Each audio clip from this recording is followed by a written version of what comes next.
Saturday morning review just for you. So, my dad works for a construction company, and oftentimes, after insurance loss, the homeowner will cash out for their possessions, and the insurance company usually doesn't want the possessions because they'll keep the possessions that they cash out on. And this particular VHS comes from the dumpster of my dad's work. It survived a fire. You could see the top of the box is warped and tinted from the smoke, but miraculously this tape, Babe, the 1995 children's film, survived. Hour and 32-minute runtime. MCA Universal release. I was 8 years old. Actually, I was 7 years old, almost 8 years old when this movie came out in 95, and I remember watching it in theaters and subsequently many times on VHS growing up. Some friends of ours had a copy. This picture was directed by Chris Noonan. Doesn't have a lot of films under his belt. I believe he is Australian. And the movie was filmed in New South Wales, Australia. It took 7 years to develop. It's based off of a 1983 novel called The Sheep Pig by a guy named Dick King-Smith. And it had a $30 million budget, and it was a commercial success. It grossed $254 million worldwide at the box office, nominated for several Academy Awards, including Best Picture, Best Director, Best Supporting Actor for James Cromwell. And I don't know why they didn't nominate the soundtrack, because to me, that's what drew me in from the very beginning of the movie. The soundtrack of this film is very stirring. It was put together by a guy named Nigel Westlake and the Melbourne Symphony Orchestra. They adapted 19th century French orchestral music and put their own spin on it, and it is just an awesome, moving soundtrack. This movie is worth it for the soundtrack alone. The Jim Henson puppetry helped make it, as well as another company, which I did not write down, unfortunately. I didn't realize I'd have so much to say about a children's movie, but there was a lot on this movie. I think it's because it's so critically successful and it's kind of like innovative. Like I said, 7 years it took to develop this movie with the real-life animals and animatronics and puppetry all used. The main character is a pig called Babe, and the breed of the pig is called a large white, and it grows so quickly they had to use 46 different piglets during filming as they grow so fast.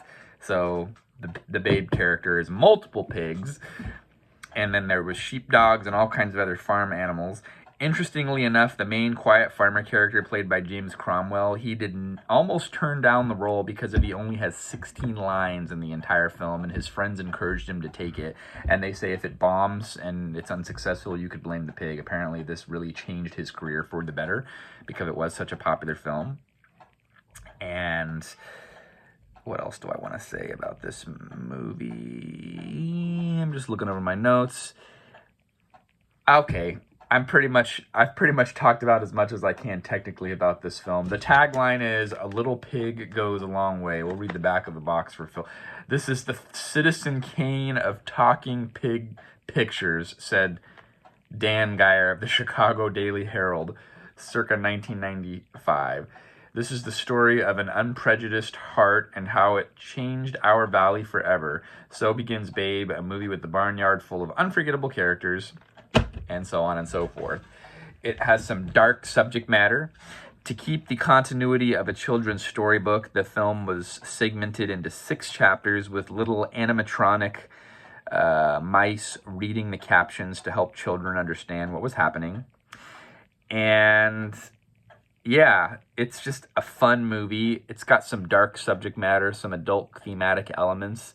It just kind of bothered me that there was I could clearly tell it wasn't UK it was in the UK based country like Australia because of the cars, the countryside, everything. You just knew it wasn't American. But then there's lots of non-Australian and non-English accents, and that really bothered me. It felt like maybe it was trying to have more of a universal appeal, but it was primarily filmed in Australia, and various actors were allowed to just use whatever accent they had.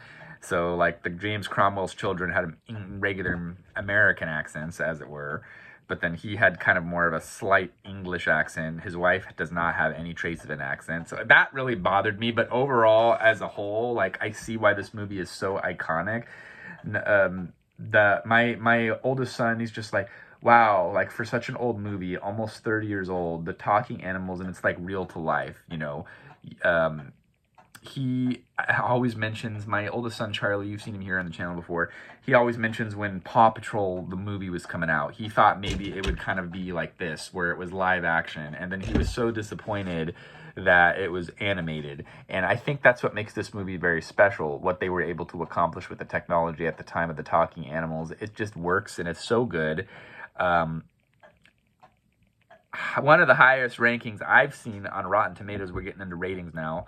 97% Rotten Tomatoes. However, Google users are only 71%. I think that's because of maybe not a lot of enough people have reviewed it, because I think it's much more worthy of a higher rating than that. 6.9 out of 10 on IMDb, and I am 4 out of 5 on this movie. I can see why it was a commercial success and such a critically acclaimed film. It is truly an awesome movie. It is a classic. Even as an adult, I was still drawn in to watch the whole hour and a half. My kids, not so much. They kind of were in and out, and I asked my son Samuel to come and review it, and he said he was not interested in talking about this picture, about the talking pig. That's his loss, folks. Until next time, Babe, watch it if you have young kids now. Expose this classic to a new generation of youngsters. Until next time, you'll enjoy it too. We'll see you there.